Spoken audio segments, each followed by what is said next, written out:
Everyone, my name is Aryan Yadav और आज मैं आपको हिंदी व्याकरण का वाक्य पढ़ाने वाला हूँ। हिंदी व्याकरण में वाक्य क्या होता है, ओके। तो सबसे पहले हम वाक्य स्टार्ट करते हैं। तो उससे पहले आपको हम बताते हैं, अगर आप हमारे चैनल को सब्सक्राइब नहीं किए हो तो प्लीज़ सब्सक्राइब कर लो और लोगों को शेयर करो और पूरा लेक्चर में आप बने रहना। स्टार्ट से लेकर के लास्ट तक आप अगर बने रहोगे तो आपको अच्छे से समझ में आएगा। बहुत सिंपल है, बहुत इजी है, बट ज़्यादातर बच्चों को समझ में भी नहीं आता है। क्यों? क्योंकि उनको डाउट उनका क्लियर नहीं होता है। वो कभी इसमें का उसमें, उसमें का इसमें करते, बहुत ज़्यादा बच्चों को प्रॉब्लम होता है। एक बार सीख जाते हैं, बाद में भूल जाते हैं। बट जिस तरीके से, जिस इजी वे में आज मैं पढ़ाने वाला हूँ, आई होप कि आपको बहुत अच्छे से समझ में आएगा। ओके। कुछ बच्चों को लैंग्वेज प्रॉब्लम होता है जो इंग्लिश मीडियम के हैं, तो उनको प्रॉब्लम होता है हिंदी ग्रामर में। तो मैं ज़्यादा ट्राई करूँगा इंग्लिश वर्ड भी मैं यूज़ करते जाऊँ। हिंदी ग्रामर है, हिंदी सब्जेक्ट है, तो मुझे हिंदी में ज़्यादा बोलना पड़ेगा, ठीक है। तो मैं इंग्लिश में कहीं कहीं आपको वर्ड बताऊंगा, जो वर्ड आपको डिफिकल्ट लगेगा, जो मुझे लगेगा कि आपको समझ में नहीं आता, उस वर्ड को मैं इंग्लिश में भी बताऊंगा। ओके, चलो तो स्टार्ट करते हैं। हिंदी ग्रामर, जिसको हिंदी व्याकरण बोलेंगे, वाक्य। आप इंग्लिश में पढ़े होंगे ना सेंटेंस। What is sentence? तो आप पढ़े होंगे combination of the words. What is sentence? Sentence is the combination of words.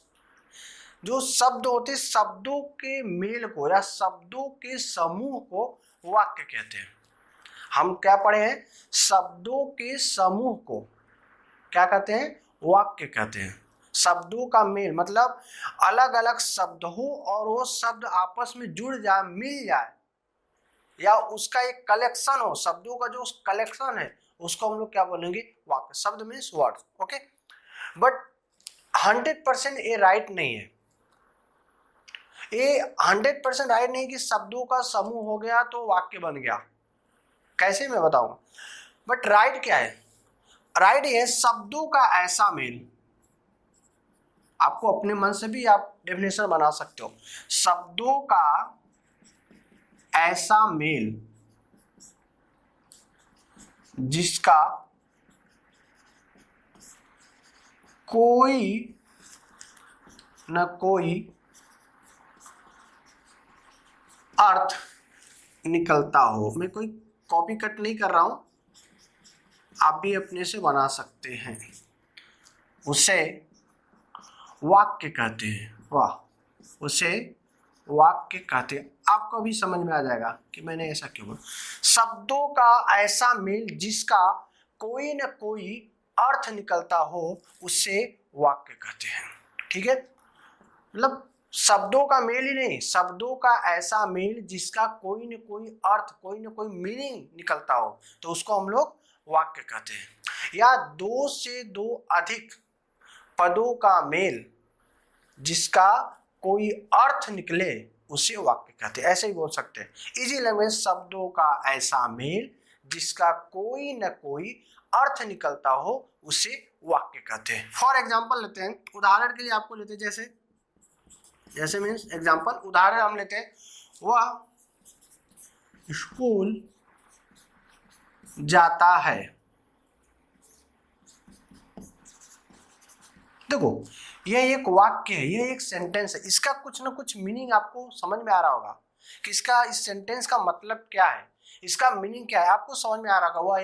वह स्कूल जाता है। सपोज करो यही शब्द को मैं ऐसे लिख दूं, स्कूल है, वह जाता। शब्द वही है, बोलो। ये भी शब्द है, ये भी वही शब्द है, बट बताओ क्या ये सेंटेंस इसको बोलोगे? No, it's not called sentence. ये सेंटेंस नहीं होगा। क्यों? क्योंकि शब्दों का मेल तो है, परंतु इसका कोई अर्थ नहीं निकल रहा है। अगर सेंटेंस का वाक्य वही होगा जिसका कुछ न कुछ अर्थ निकलता हो। इसलिए मैंने क्या बोला कि अगर आपको बोला जाए शब्दों के मेल को वाक्य कहते हैं या शब्दों के समूह को वाक्य कहते हैं, इट्स रॉन्ग, ये गलत है। शब्दों का ऐसा मेल जिसका कोई न कोई अर्थ निकलता हो, उसे वाक्य कहते हैं। फॉर एग्जाम्पल आपके सामने देखो, ये भी शब्दों का मेल है, बट इसको आप सेंटेंस या वाक्य नहीं बोलोगे, इसको आप क्या बोलोगे, वाक्य बोल सकते हो। क्यों? अगर मैं पूछूं कि इसमें से राइट कौन सा वाक्य किसको बोलोगे, तो आप डायरेक्टली बोलोगे सर वह स्कूल जाता, इट्स राइट, ये राइट है। स्कूल है वह जाता, व्हाट्स मीनिंग, इसका कोई मीनिंग है क्या, कोई अर्थ है क्या? नहीं। तो ये शब्दों का मेल है, समूह, बट वाक्य नहीं है। आई होप कि समझ में आ गया होगा कि वाक्य क्या है। ओके, बेसिक एक बार अच्छे समझ लोगे तो बाकी आपको अच्छे से समझ में आएगा, इसलिए मैं थोड़ा सा आपको फोर्स कर रहा हूँ इस पे। ओके, चलो रफ करता हूँ, समझ में आ गया वाक्य। हाँ, कहीं कहीं कुछ एक दो वर्ड भी होते हैं तो उसको हम लोग वाक्यांश बोलते हैं। वाक्यांश, वाक्यांश देखो दो वर्ड से बनाया, वाक्य प्लस अंश, संधि विच्छेद में आप पढ़े होंगे। वाक्यांश, वाक्य प्लस अंश, मतलब वाक्य सेंटेंस का अंश की मतलब होता है part.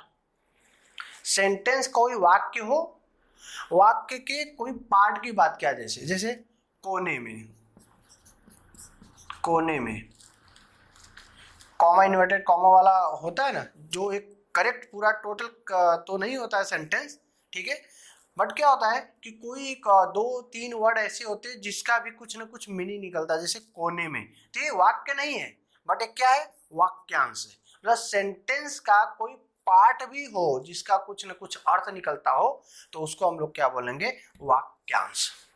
Okay, part of sentence means वाक्य का कोई अंश, वाक्य में जो कोई एक सेंटेंस है उस सेंटेंस में कोई पार्ट ले लिया तो उसको हम लोग क्या बोलेंगे, वाक्यांश। जैसे दरवाजे पर, दरवाजे पर, इसका भी मीनिंग समझ में आ रहा होगा, दरवाजे पर, on the door, at the door, ठीक है, दरवाजे पर। तो ये वाक्य नहीं है, क्या है, वाक्यांश। आई होप कि आपको समझ में आएगा व्हाट इज वाक्य एंड व्हाट इज वाक्यांश। ओके, आपको sentence and part of sentence समझ में आएगा।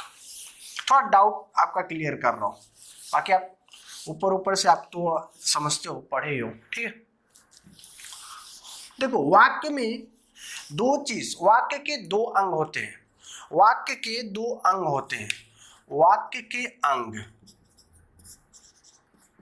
ये बेसिक आप सीख जाओगे तो पहचान बहुत इजीली कर सकते हो कि कौन सा वाक्य, क्या सेंटेंस है, या वाक्य कौन सा वाक्य बता सकते हो। वाक्य के दो अंग होते हैं, क्या क्या अंग होते हैं, एक होता है जिसको हम लोग बोलते हैं उद्देश्य, क्या बोलते हैं, उद्देश्य। इन इंग्लिश इसको पर्पस भी बोल सकते हो, बट आप पढ़े होगे ना इंग्लिश में सब्जेक्ट एंड प्रेडिकेट, अभी बताता हूँ। और सेकेंड वन होता है जिसको हम लोग बोलते हैं विधेय, क्या बोलते हैं, विधेय। फर्स्ट वन होगा, पहला जो होगा वो उद्देश्य, दूसरा जो होगा विधेय, ठीक है। उद्देश्य और विधेय क्या होता है, आप पढ़े हो ना इंग्लिश में सब्जेक्ट एंड प्रेडिकेट। तो उद्देश्य का मतलब जिसके बारे में बात कही जाए, जिसके बारे में बात की जाए।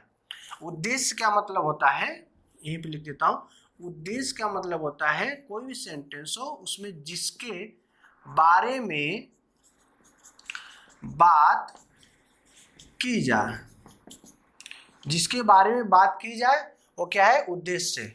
और विधि क्या है, जो बात की जाए, जो बात की जाए, आप जो बात कर रहे हो वह विधेय है। अभी एग्जांपल लिया था ना, वह स्कूल जाता है, आप इंग्लिश में बोलते तो क्या बोलते, ही गोस टू स्कूल। मैं बोलूँ व्हाट इज सब्जेक्ट, तो what is subject, subject is he, because all sentences depend upon the he is the subject. It's called in Hindi उद्देश्य। and what is predicate, goes to school, goes to school the predicate, okay, it's called in Hindi विधेय। means वाक्य में जिसकी बात की जा रही है वह स्कूल जाता है, तो बात की इस जाने का कार्य कौन कर रहा है, सब्जेक्ट कौन है, उद्देश्य कौन है, वह। या यहाँ पे नाम लिख दूं, वह की जगह अगर मैं बोलूं मोहन स्कूल जाता है, तो बात किसकी की जा रही है, मोहन का, तो मोहन क्या है, उद्देश्य है। और क्या बात की जा रही है, स्कूल जाता है, स्कूल जाने की बात की जा रही है तो विधेय है। हिंदी में समझ लो, जिसकी बात की जाए वो क्या है, उद्देश्य है, जो बात किया जाए वो क्या है, विधेय है। In English subject and predicate. बस यहाँ पे हिंदी में आपको पढ़ना, उसमें आपको इंग्लिश पढ़ना। ओके, तो दो चीज होंगे ए उद्देश्य विधेय, ये कहीं कहीं डेफिनेशन में आएंगे, परिभाषा में आएंगे, तो आपको समझ में आए कि उद्देश्य क्या है, विधेय क्या है, बोरिंग न हो इसके लिए मैं बता दे रहा हूं। ओके, आगे चल के आएगा। ये तो हुए आपके बेसिक। अब हम पढ़ते हैं वाक्य के प्रकार। यहां से शुरू होता है आपका मेन, यहां से स्टार्ट होता है वाक्य के प्रकार। वैसे वाक्य तो तीन प्रकार में बांटा गया है, वाक्य को तीन प्रकार में डिवाइड किया गया है, ठीक है। There are 3 types of sentence, but यहाँ पे आपके जो सिलेबस में है 2 टाइप ही पढ़ना है। ओके, तो वाक्य के 2 प्रकार होते हैं मुख्यतः, इसको लिख सकते हो मुख्यतः वाक्य 2 प्रकार में विभाजित हैं। देखो, आपको हिंदी के ज़्यादा नॉलेज न हो, ज्ञान न हो ना, तो आप सीधे सीधे लिख दो वाक्य 2 प्रकार के होते हैं, मुख्यतः वाक्य 2 प्रकार में विभाजित है। जो फर्स्ट वन होगा, जो पहला होगा, वह अर्थ के आधार पे, अर्थ के आधार पर। फर्स्ट वन क्या है? अर्थ के आधार पे। और जो सेकेंड वन है वह है रचना, रचना के आधार पर। वाक्य मुख्यतः 2 प्रकार में विभाजित है। वाक्य 2 प्रकार के होते हैं, एक होता है अर्थ के आधार पर, मीनिंग के अकॉर्डिंग क्या है, सेकेंड है रचना के आधार पर, जो उसका कंस्ट्रक्शन है वाक्य का, उसके अकॉर्डिंग क्या है, तो अर्थ के आधार पर। तो वाक्य जो अर्थ के आधार पे, वाक्य 8 प्रकार के होते हैं। अर्थ के आधार, अब एक एक करके पढ़ते हैं। देखो, वाक्य 2 प्रकार के होते हैं, अर्थ के आधार पर और रचना के आधार पर। तो सबसे पहले हम लोग पढ़ेंगे अर्थ के आधार पे, वाक्य हम पढ़ेंगे अर्थ के आधार पे। मैं रफ करता हूँ, आप लिखते जाना प्लीज, तो समझ में आएगा। बुक बना लो, इसलिए मैं लिख रहा हूँ, नहीं तो मैं आपको फटाफट बोल के चला जाता, नहीं समझ में आएगा। आप लिख लोगे तो बाद में आप देख सकते हो। अर्थ के आधार पर, on the basis of meaning, अर्थ के आधार पे। तो अर्थ के आधार पर, अर्थ के आधार पर वाक्य 8 प्रकार के होते हैं। अर्थ के आधार पर वाक्य 8 प्रकार के होते हैं। सबको मैं एक्सप्लेन करता हूं। फर्स्ट वन, विधान वाचक वाक्य। सेकेंड वन, निषेध वाचक वाक्य। तीसरा है प्रश्न वाचक वाक्य। उसके बाद फोर्थ वन होगा आज्ञा वाचक वाक्य। मैं लिख नहीं रहा हूँ। फिफ्थ वन है इच्छा वाचक वाक्य। अभी मैं समझाऊंगा सबको। सिक्स वन है विस्मयादि वाचक वाक्य। ओके। सेवंथ वन है संकेत वाचक वाक्य। और लास्ट एंड एट्थ वन है संदेह वाचक वाक्य। There are 8 type of sentence. 8 प्रकार के वाक्य होते हैं। किसके आधार पे? अर्थ के आधार पे। फर्स्ट वन विधानवाचक वाक्य, निषेधवाचक वाक्य, प्रश्नवाचक वाक्य, आज्ञावाचक वाक्य, इच्छावाचक वाक्य, विस्मयादिवाचक वाक्य, संकेतवाचक वाक्य, संदेहवाचक वाक्य। एक एक करके एक्सप्लेन करता हूं। फर्स्ट वन विधानवाचक वाक्य, जिसको बोलते हैं पॉजिटिव सेंटेंस। विधानवाचक वाक्य क्या होता है? वह वाक्य जिससे किसी न किसी प्रकार का इंफॉर्मेशन या जानकारी प्राप्त होती है। ऐसा वाक्य जिसमें कोई न कोई जानकारी प्राप्त हो उसको विधानवाचक वाक्य कहते हैं।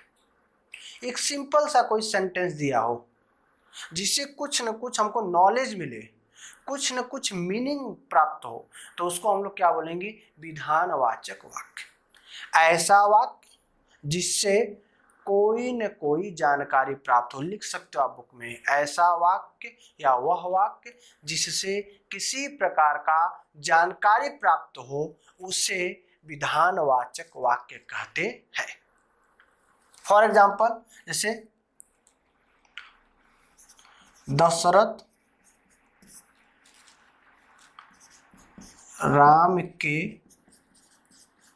पिता हैं, है थे कुछ भी लिख सकते हो। यहाँ पे भी दशरथ राम अभी भी होंगे, भगवान कोई जरूरी नहीं कि भगवान के नाम ले।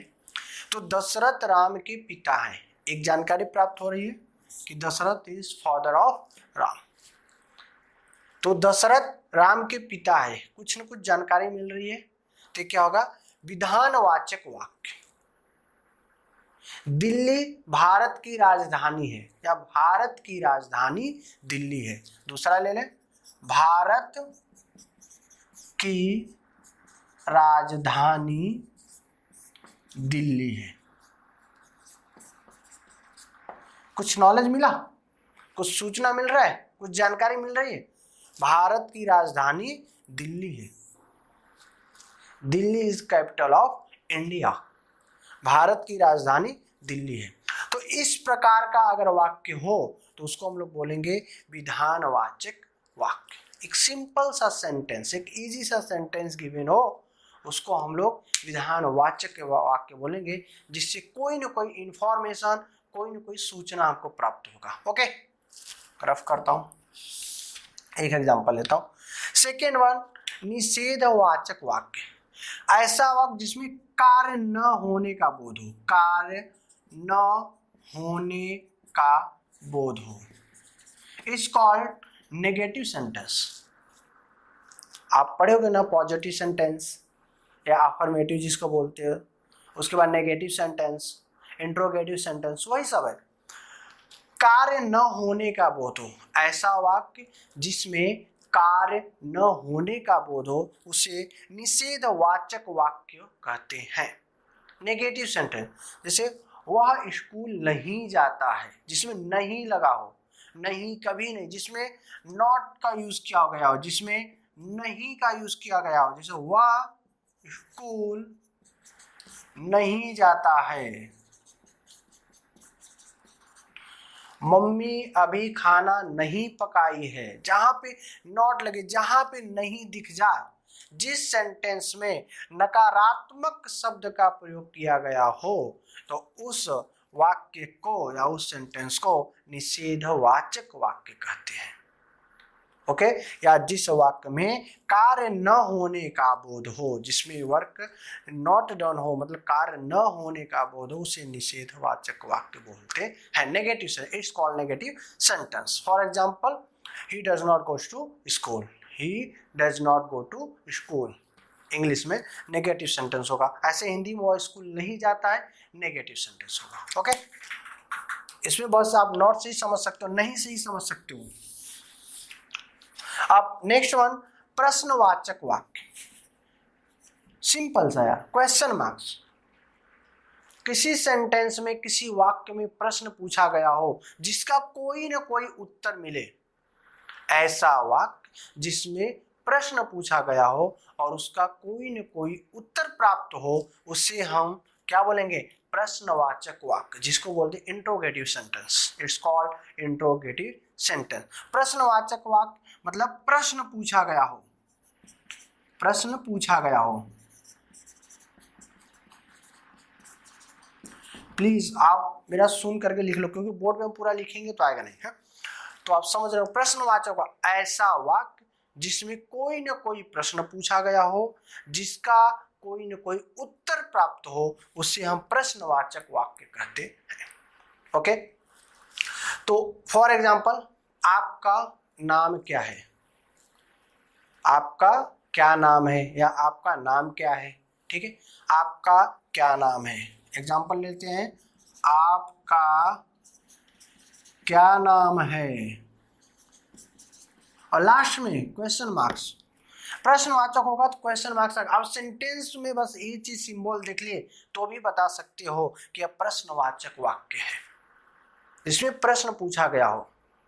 क्या आप स्कूल जाते हो, क्या आप एक इंजीनियर हो, इंजीनियर इंग्लिश वर्ड हो गया, ओके। क्या आप स्कूल जाते हो, कुछ ना कुछ आंसर होगा ना, यस और नो। क्या आपके पिता श्याम है, क्या आपके पिता श्याम है, होंगे तो यस, हाँ, नहीं होंगे तो नहीं। तो कोई ना कोई प्रश्न पूछा गया हो, जहां प्रश्न पूछा गया हो उसको हम लोग क्या बोलेंगे, प्रश्नवाचक वाक्य। यहां तक तो आपको अच्छे से समझ में आ गया होगा। प्रश्नवाचक वाक्य मतलब प्रश्न पूछा गया हो, आपका नाम क्या है, लिख सकते हो, मैं रखता हूं। नेक्स्ट वन, अगला जो है आज्ञावाचक वाक्य। आप किसी को ऑर्डर देते हो, इंपरेटिव सेंटेंस, इंग्लिश में क्या पढ़े हो, इंपरेटिव सेंटेंस। किसी को आप आज्ञा, जैसे sit down, go away, run away, ये क्या है, इंपरेटिव सेंटेंस। बट हिंदी में क्या है, उसको क्या बोलेंगे, आज्ञावाचक वाक्य। आज्ञावाचक, आप किसी को आदेश दे रहे हो, ऑर्डर दे रहे हो, तुम बैठ जाओ, यहां से भाग जाओ, बैठ जाओ, भाग जाओ, शांत रहो, मतलब आप आज्ञा देते हो। क्या देते हो, अगर किसी वाक्य में आज्ञा दिया जाए, आज्ञा दिया गया हो, अगर किसी सेंटेंस में आज्ञा दिया गया हो तो इस प्रकार का वाक्य क्या बोलते हैं, उसको आज्ञावाचक वाक्य। ऐसा वाक्य जिसमें आज्ञा का बोध हो, आज्ञा देने का बोध हो, ऐसा वाक्य, वह वाक्य जिसमें आज्ञा देने का बोध हो, उसे आज्ञावाचक वाक्य कहते हैं। एग्जाम्पल, उदाहरण क्या लिखोगे, भाग जाओ, बैठ जाओ, चुप रहो, ठीक है। एग्जाम्पल लिख लेते हैं, शांत रहो। इस प्रकार का वाक्य को हम लोग बोलते हैं आज्ञावाचक वाक्य। नेक्स्ट वन है इच्छावाचक वाक्य। यार आपका विश, इच्छावाचक वाक्य क्या होता है, इच्छा मीन्स विश। ऐसा वाक्य जिसमें किसी इच्छा, आकांक्षा या आशीर्वाद का बोध हो, ऐसा वाक्य जिसमें आप अपना इच्छा प्रकट करते हो, आप अपना इच्छा शो करते हो, आप अपना विश शो करते हो, तो इस प्रकार के वाक्य को क्या बोलते हो, इच्छावाचक वाक्य। फॉर एग्जाम्पल, काश मैं प्रधानमंत्री होता, काश मैं प्रधानमंत्री होता, as I wish I was prime minister. आपका इच्छा है, आपका विश है, तो अगर आप अपनी इच्छा प्रकट करते हो तो उसको क्या बोलोगे, इच्छावाचक वाक्य। आशीर्वाद प्रकट करते हो तो भी गॉड ब्लेस यू, ठीक है, भगवान तुम्हारी रक्षा करे, ठीक है, इच्छा है आपकी। आपका उम्र दीर्घायु हो, मे गॉड लिव लॉन्ग, ठीक है, आपका उम्र दीर्घायु हो। आपका उम्र दीर्घायु का मतलब आपका एज बड़ा हो, ज्यादा हो, लंबा हो। तो इस प्रकार का आप इच्छा प्रकट करते हो तो उसको क्या बोलेंगे, इच्छावाचक वाक्य। एग्जाम्पल देता हूं, इसमें क्या करेंगे हम लोग, इच्छा प्रकट करना, इच्छा प्रकट करना, अपनी इच्छा दिखाते हो, ठीक है। आपका उम्र दीर्घायु हो, भगवान आपका भला करे, भगवान आपका भला करे, बहुत सुने होंगे। तो ये आपका इच्छा, काश में प्रधानमंत्री हो, ये आपकी इच्छा है। आशीर्वाद, इच्छा, आकांक्षा जहां पे जुड़ा हो तो उसको हम लोग क्या बोलेंगे, इच्छावाचक वाक्य। ओके, समझ में आ रहा होगा आपको। विस्मयादिबोधक अव्यय, सॉरी, विस्मयादिबोधक वाचक वाक्य, विस्मयादिवाचक वाक्य। विस्मय, आश्चर्य की बात हो, जहां गहरी सहानुभूति, जहां पे आपको गहरी अनुभूति का बोध हो, गहरी मतलब डीपली आप सिंपैथी दिखाए, गहरी अनुभूति, अनुभूति, सहानुभूति, कुछ भी हो, जहां पे आप गहरी अनुभूति, मतलब आश्चर्य की बात किया जाए, सरप्राइज जैसा लगे, आश्चर्य की बात किया जाए, जहां पे आश्चर्य की बात किया, उफ कितनी गर्मी है, बोलते ना उफ, मैं लिख देता हूं उफ कितनी गर्मी है।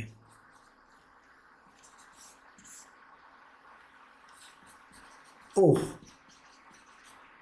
उफ कितनी गर्मी है।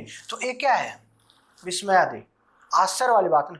हो, ये क्या हो गया, वाओ कितना अच्छा है, बोलते ना वाओ, ओ, उफ, अरे यार ये क्या हो गया, बोलते हो ना अरे यार।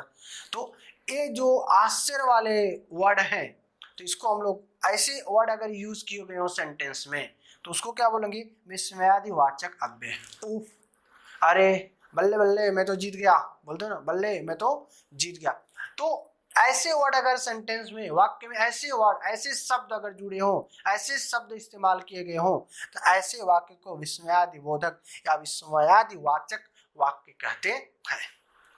ऐसा वाक्य जिसमें कोई न कोई आश्चर्य प्रकट हो या गहरी अनुभूति प्रकट हो, तो ऐसे वाक्य को हम विस्मयादि वाचक वाक्य कहते हैं। लिख सकते हो, ऐसा वाक्य जिसमें गहरी अनुभूति या आश्चर्य प्रकट हो उसे विस्मयादि वाचक वाक्य कहते हैं। फॉर एग्जाम्पल उदाहरण क्या लिखो, उफ कितनी गर्मी है, ओह आज बहुत ठंडी, वाह कितना अच्छा बगीचा है। ओके, ऐसे हो गए। संकेतवाचक वाक्य, थोड़ा मैं रब करता हूं, लिख लिए होंगे तो मैं रब करता हूं, ए यहां पे लिखूंगा। संकेतवाचक वाक्य, इंडिकेट करना। संकेतवाचक मतलब आप किसी चीज को इंडिकेट करते हो, संकेत देते हो। आप ऐसा सेंटेंस जिसमें संकेत देने का अनुभव हो, संकेत प्रकट किया जाए, संकेत होने का बोध, ऐसा वाक्य या जिस वाक्य में संकेत होने का बोध हो उसे संकेतवाचक वाक्य कहते हैं। इंडिकेशन मिले, फॉर एग्जाम्पल राम का मकान उधर है, बोलते संकेत दे दो, राम का मकान उधर है, ठीक है, राम का मकान, एग्जाम्पल लिख सकते हो, राम का मकान उधर है। इसमें जो उधर है वो आपको इंडिकेट करा, संकेत दे रहा है। तो ऐसा वाक्य जिसमें संकेत किया जाए तो उसको क्या बोलोगे, संकेतवाचक वाक्य। ओके, तुम उस गली से जाओ, बोलते हो ना उस गली से जाओ, ठीक है। एक, आपका ध्यान किधर है, मेरा दुकान इधर है, बोलते हो ना इधर, उधर, उस। तो इस तरह के अगर वर्ड आते हैं तो जो संकेत वर्ड में, आपको सेंटेंस पढ़ोगे, वाक्य पढ़ोगे तो उसमें पता चलेगा कि संकेत किया जा रहा है। जिस वाक्य में संकेत किया जाए उस वाक्य को हम लोग संकेतवाचक वाक्य बोलेंगे। ओके, वीडियो थोड़ा लंबा होगा बट पूरा देखना, आपको बहुत अच्छे समझ में आएगा। नेक्स्ट वन है संदेहवाचक वाक्य, डाउटफुल। संदेह मतलब डाउटफुल, मतलब जिसको आप कंफर्म नहीं बता सकते, जिसमें डाउट हो, जिसमें डाउट, जिस वाक्य में डाउट दिखे, जिस वाक्य में संदेह हो, ऐसा वाक्य जिसमें संदेह प्रकट हो। संभावना, इसको संभाववाचक वाक्य भी बोलते हैं, जिसमें संभावना प्रकट हो, जैसे शायद, शायद मैं कल स्कूल जाऊंगा, कंफर्म नहीं है बस संदेह है। मम्मी घर आ चुकी होगी, मम्मी घर आ चुकी होगी, बट एक कंफर्म है कि आ गई है, इसमें संदेह है, आप कंफर्म नहीं है, श्योरिटी नहीं है, जिसमें आप श्योर नहीं हो, तो ऐसे वाक्य को हम लोग संदेहवाचक वाक्य कहेंगे। ओके, जिसमें परहैप्स की बात किया जाए, मीन शायद की बात किया जाए, शायद की बात किया जाए तो उसको क्या बोलेंगे, संदेहवाचक वाक्य।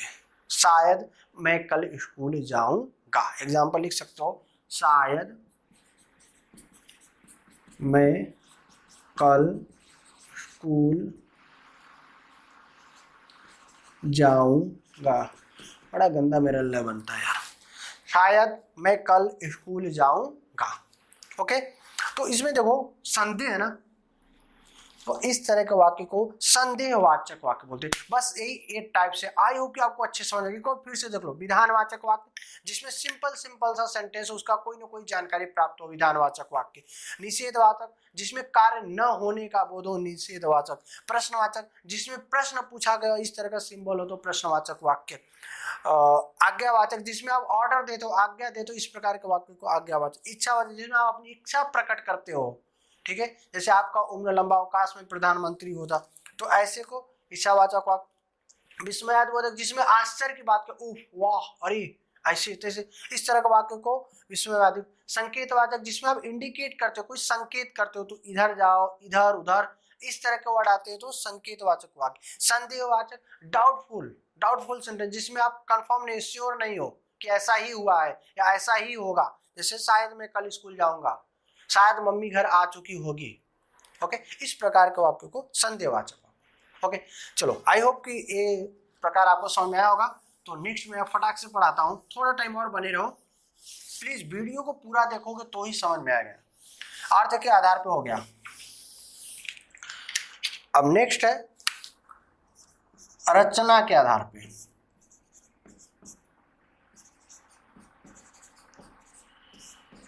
रचना के आधार पर, रचना के आधार पे वाक्य 3 प्रकार के होते हैं। लिख देता हूं। रचना के आधार पर वाक्य 3 प्रकार के होते हैं। रचना के आधार पर वाक्य 3 प्रकार के होते हैं। कौन कौन सा? फर्स्ट वन, सरल वाक्य। क्या बोलेंगे? सरल वाक्य, जिसको हम लोग साधारण वाक्य भी बोलते हैं। सरल वाक्य या साधारण वाक्य। सेकेंड वन, संयुक्त वाक्य।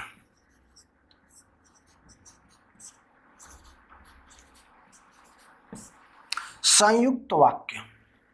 थर्ड वन, मिश्र वाक्य। ये देखो श्र है ना, बहुत लोग नहीं जानते हैं श्र। जैसे आश्रम वाला में श्र और दोनों इसमें मिक्स होते हैं।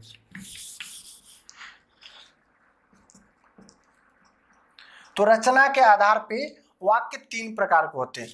जो फर्स्ट वन है उसको बोलते हैं सरल वाक्य, सिंपल सेंटेंस। सेकेंड वन होता है आपको संयुक्त वाक्य। सबसे पहले सरल वाक्य क्या है? ऐसा वाक्य जिसमें सिर्फ एक ही विधेय हो। ऐसा वाक्य जिसमें एक ही प्रेडिकेट हो, एक ही विधेय हो। सिंपली कोई सेंटेंस बोल दो, कोई एक सेंटेंस कोई बोल दो, वो सरल वाक्य होगा। ऐसा वाक्य जिसमें एक विधेय हो। क्या हो? अभी बताया, विधेय मतलब एक ही बात की जाए।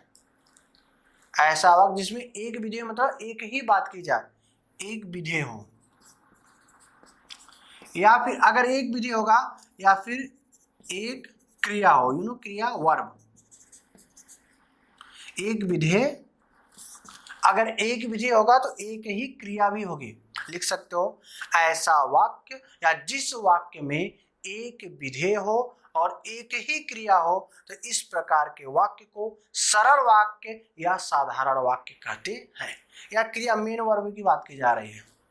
ऐसा वाक्य जिसमें सिर्फ एक ही विधेय हो और एक ही क्रिया हो, तो ऐसे वाक्य को सरल वाक्य कहते हैं। सीधा सीधा समझ जाओ, कोई एक सेंटेंस बोल दो, ओनली वन सेंटेंस, वो क्या होगा? सरल वाक्य या साधारण वाक्य। वह स्कूल जाता है, एक ही विधेय। क्या विधेय? क्या? स्कूल जाता है। मैं पढ़ाई करता हूं, या मैं किताब पढ़ता हूं। मैं किताब पढ़ता हूं, आई रीड द बुक। मैं किताब पढ़ता हूं, एक ही विधेय क्या है? मैं पढ़ता हूं। एक ही क्रिया क्या है? पढ़ना। मेन वर्ब एक ही है ना, पढ़ना। तो इस प्रकार का कोई भी, यार कोई भी सेंटेंस में बोला, कोई भी सेंटेंस बोल दो आप, तो इस प्रकार का सेंटेंस, इस प्रकार का वाक्य को हम सिंपल सेंटेंस या सरल वाक्य कहेंगे। हिंदी में क्या बोलेंगे? सरल वाक्य या साधारण वाक्य। ऐसा वाक्य जिसमें एक ही विधेय हो और एक ही क्रिया हो, ऐसे वाक्य को सरल वाक्य कहते हैं। सेकेंड वन, संयुक्त वाक्य। इसमें दो सरल वाक्य होते हैं, दो सरल वाक्य। आप लिखोगे क्या? जब दो या दो से अधिक सरल वाक्य एक समुच्चय बोधक अव्यय से जुड़े हों। समुच्चय बोधक मतलब समझते हो, इंग्लिश में हम लोग पढ़ते हैं ना कंजक्शन, समझ लो। जब दो या दो से अधिक, कम से कम दो सरल वाक्य होंगे लिखो, क्या लिखोगे? जब दो या दो से अधिक सरल वाक्य एक समुच्चय, बताऊंगा अभी समुच्चय का मतलब क्या है, बोधक अव्यय से जुड़े हों तो ऐसे वाक्य को संयुक्त वाक्य कहते हैं। जब दो या दो से अधिक सरल वाक्य एक समुच्चय बोधक अव्यय से जुड़े हों तो ऐसे वाक्य को संयुक्त वाक्य कहते हैं। ओके?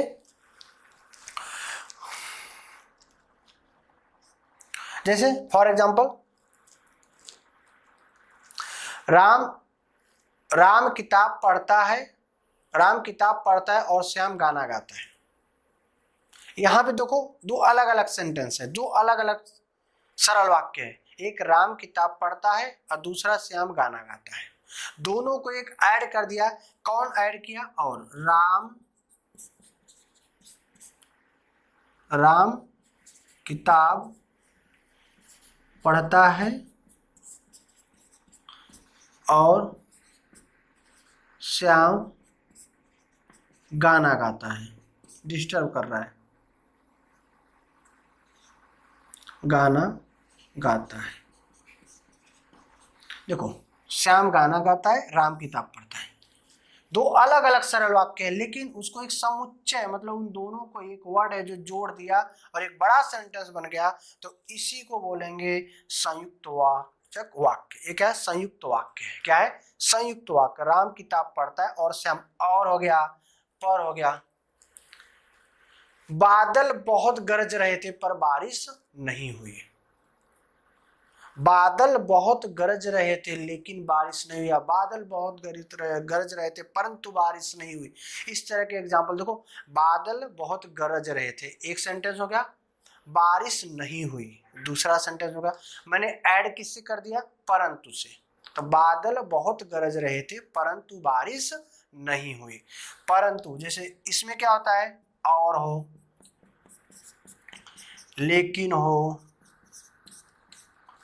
परंतु हो, किंतु हो, ऐसे वर्ड होते हैं जो उसको दो सेंटेंस को जोड़ देते हैं। तो इस प्रकार के वाक्य को संयुक्त वाक्य कहते हैं। आई होप कि समझ में। संयुक्त वाक्य मतलब अलग अलग दो सेंटेंस हो और दो सेंटेंस को कोई एक समुच्चय बोधक अव्यय, कोई इस तरह का वर्ड उस सेंटेंस को ऐड करे, जोड़ दे, एक बड़ा सेंटेंस बन जाए, तो उसको हम लोग क्या बोलेंगे? समुच्चय, संयुक्त वाक्य बोलेंगे। क्या बोलेंगे? संयुक्त वाक्य। ओके, नेक्स्ट है लास्ट ऑन मिश्र वाक्य।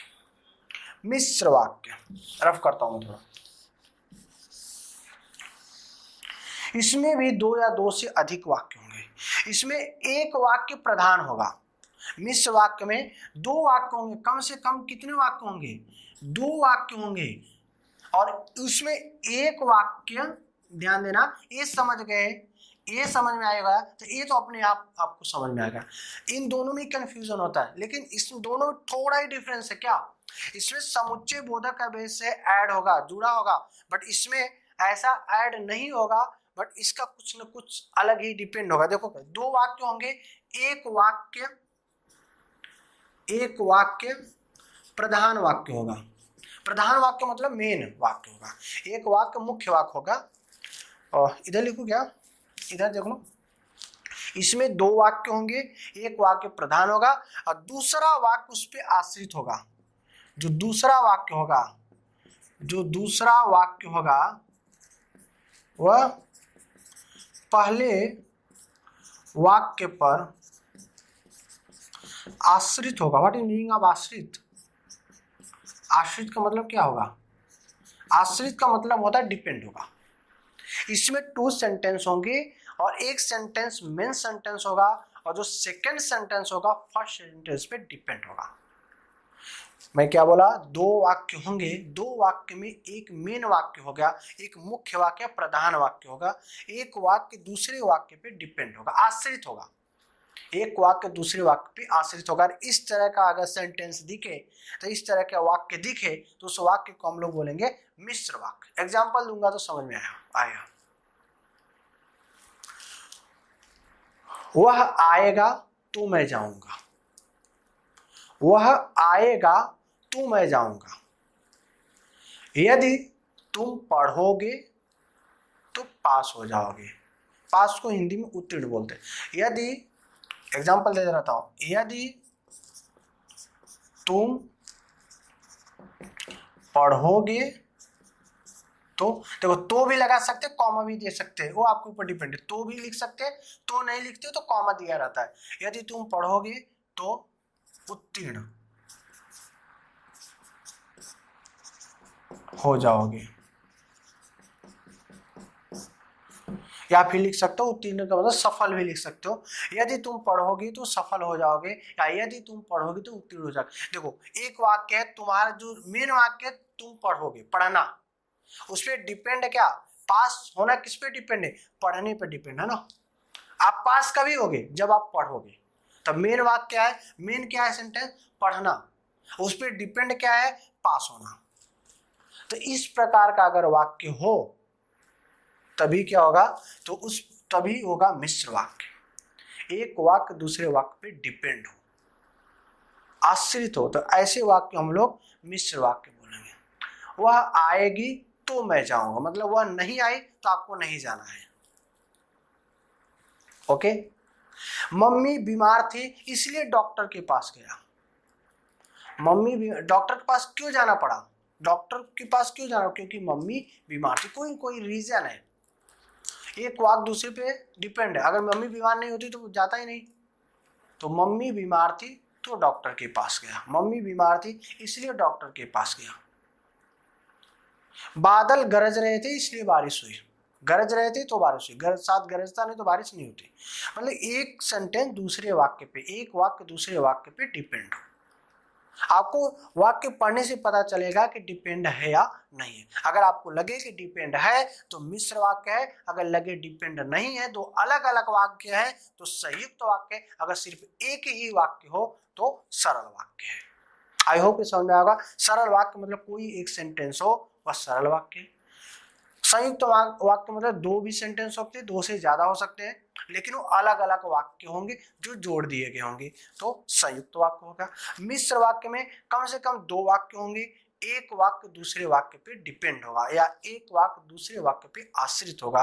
तो इस प्रकार के वाक्य को मिश्र वाक्य कहते हैं। जैसे फॉर एग्जाम्पल, यदि तुम पढ़ोगे तो ही पास होगे, भाई नहीं पढ़ोगे तो नहीं पास होने वाले हो। तो उत्तीर्ण होना, पास होना किस पे डिपेंड है, पढ़ने पे। ओके, आई होप कि वाक्य क्या होता है, वाक्य की प्रकार क्या होते हैं, आपको अच्छे से समझ में आया होगा। अगर आपको समझ में आ गया हो तो प्लीज लाइक कर दो और सब्सक्राइब करो। आप देखो डाउन में, वीडियो के डाउन में सब्सक्राइब लिखा होगा रेड से, उसको आप पुश कर दो, बेल आइकन दबा दोगे तो आप तक वीडियो फटाफट पहुंचेगा। प्लीज आप लाइक करो, सब्सक्राइब करो, ज्यादा से ज्यादा लोगों से शेयर करो और इसी तरह से पढ़ते रहो और अच्छे से पढ़ो। वीडियो को बार बार देख के पढ़ो, आपको जरूर समझ में आएगा और नोट करते जाओ तो आपके हमेशा के लिए हो जाएगा। Okay, thank you, thanks a lot.